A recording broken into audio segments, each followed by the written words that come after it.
Today we're visiting with Carol Foster. Carol Foster is a Southern belle who was born and raised in Dothan, Alabama, and she still has connections to Alabama because her sister lives there.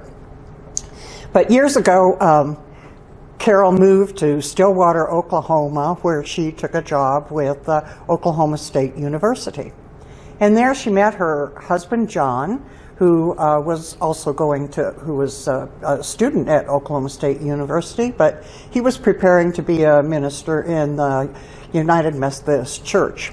So they married, and John was on the planning board for the dream of an Epworth villa.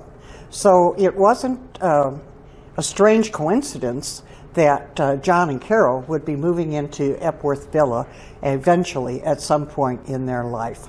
So Carol, talk to us a little bit about your beginnings in Dothan, Alabama. Well, I have a sister that's 4.5 years younger than I am, and because I was 16 by the time I got my driver's license, you couldn't get it any earlier than that, I became the transportation for her. And it was not fun for a 16-year-old to have a 12-year-old tagging along everywhere you went.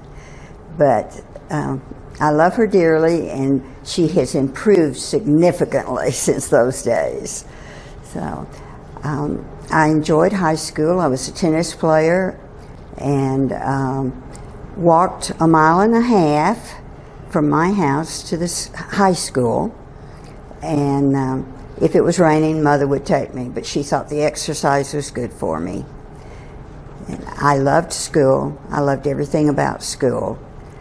And I understand that the name Dothan has some biblical significance? It does.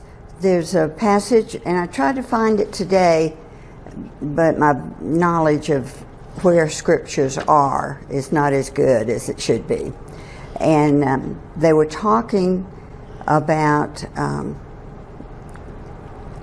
Joseph, and his brothers really did not like him very much, and they were trying to get him out of the family.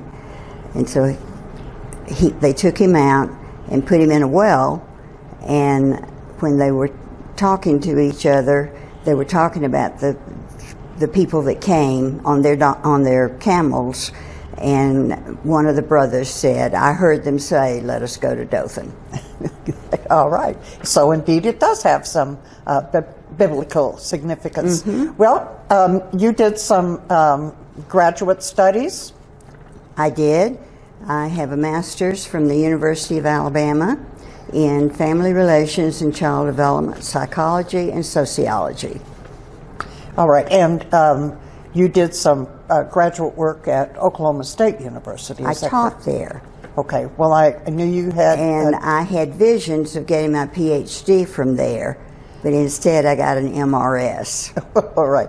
All right. Well, it was kind of an unusual way that you got your first job at Oklahoma State University. It was. The dean of our Oklahoma State University in home economics, that's where family life was under, was a good friend of my advisor at the University of Alabama.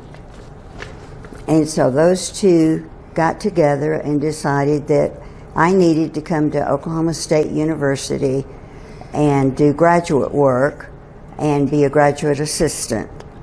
And so without interviewing, without telephone calls, my dad helped me buy a 1963 Chevy 2, and we packed up everything I owned and headed to Stillwater. I had no idea what I was getting myself into, but I loved every second of it. Now, you didn't teach 18, 19, and 20-year-olds. No, I was lucky. I got to play hide and seek and duck, duck, goose with my 3- and 4-year-olds in the child development nursery school. It was a demonstration nursery school, And in the morning, I taught 3- and 4-year-olds, and in the afternoon, I taught first and second year home economics, family relations students. All right. And then, and how long did you have this job? I was there 5 years. Okay. And you met your husband, John, there? I did. He lived in the same apartment dwelling, and he happened to be the youth director of the church I went to. And we did a lot of things through the church, but I married a man that I never had a formal date with. Well, explain that a little bit. Well, he would show up at our apartment. I was rooming with 2 other girls, and he'd knock on the door and say, "Have you eaten?" 9:30, 9 o'clock. I'd say, "Yes." He'd say, "Would you mind if I come in and just visit with you while I eat my hamburger?" "Sure, come on in." And that was considered our getting together, but I never had a formal date with him. He never said, "Let's go out to dinner," or "Let's go see a movie." But that was fine with me. And and I understand that this went on for a year? It did. And he informed me about 3 months into our visiting back and forth that he was never going to marry a Southern girl. And I said, "Oh, never is a very long time. Maybe you should rethink that." And my dad came up to visit, and after taking John and myself out to dinner, when John had to leave early for a church meeting, and Daddy said, "You're going to marry that young man." And I said, "Oh, no, Daddy, he's not going to marry a Southern girl."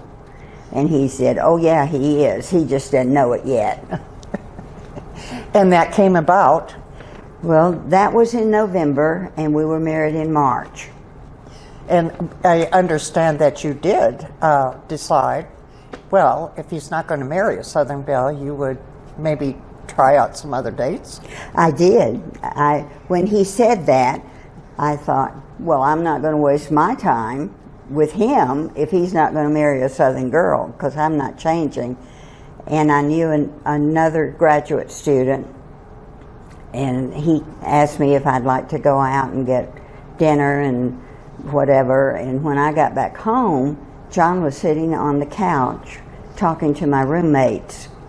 And after that, there was no talk about whether or not he'd marry a Southern girl. That's all right. So talk about how many churches have you served together? We served 12 churches all over everywhere in Oklahoma except the Panhandle. We never got to go to the Panhandle. And what were some of the highlights? Do you have some fond memories of any of those occasions? Being a Methodist preacher's wife at the time that we got married in the mid-60s, you didn't have any furniture of your own. You lived in parsonages that were completely furnished. And sometimes the parsonages were just absolutely gorgeous, well kept. And there were other times when you had to put a rug over the hole in a throw rug over the hole that was in the carpet. Or you'd get a couch from somebody that got a new couch and didn't want this couch. And it was not luxury, but it was livable. Well, and you mentioned to me that in most of these churches, and at the time you served, they didn't just expect service from the pastor, but also they considered you came as a pair. And the first thing that most of the time that I was asked, do you play the piano? Do you sing in the choir?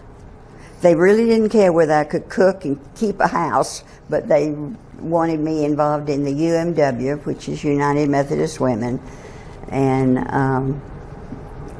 add to the quality of worship in some way fortunately, I have a halfway decent voice, and I can play the piano and the organ. But I don't anymore. Oh. Just in case. But you did enjoy those years. Every minute You of it. enjoyed meeting so many different wonderful people. Yes. Well, you have children. I do. I have a daughter. Her name is Deborah, and she is a 4th grade teacher in Choctaw and loves her work. Puts many, many hours in to be a unique teacher. Her daughter is following in her mother's footsteps, except she teaches in junior high. She's an 8th grade English teacher, and she's not very big. So when she goes into the class, she tells the boys that she is not very good, not very big, but she's really good at wrestling. Oh. So they don't give her much trouble. Now, there was something significant about your wedding, your daughter's wedding, and your son's wedding. When John and I decided that we were going to get married, I went down to John Brown's and picked out a wedding dress. And the lady told me it was a fall wedding dress. And I said, well, I'm going to wear it in the spring because we're getting married in March and it'll probably be chilly. And I kept the dress. I had it cleaned and vacuum packed. And my daughter asked if she could wear it when she got married. And I said yes. And then my daughter-in-law asked if she could wear it when she married my son. And of course I said yes. So it's been cleaned 3 times now and vacuum packed, and it's in the top of my closet if anybody wants to borrow a wedding dress. Oh, so it's ready. It may still be worn in another wedding. Yes. You have, what have you enjoyed about living at Epworth? I love meeting all the people. I have never been in a situation where there were people from all 4 corners of the world and had lived and worked in very fascinating experiences. And the thing I really love about Epworth Villa is you really don't ever meet a stranger. They always feel like you've known them for a long time. Well, it is a very friendly and a safe place to live. You have done some volunteer activities as well. I work in the market a couple of times a month. I volunteer with Vespers when we are having Vespers in bodily form. I have picked up, just walking through the hall, people that were very confused about where they were, and we've walked and found their apartment. And I was told by a Methodist district superintendent, he was preaching, and he said, God smiles when you take care of his children. And I've tried to make God smile at least 1 or 2 times every day. That's great. That's a great philosophy, and I think you have achieved that. So, Carol, we're so thankful that you have agreed to visit with us today, and so glad that you're a neighbor. Thank you. I appreciate it.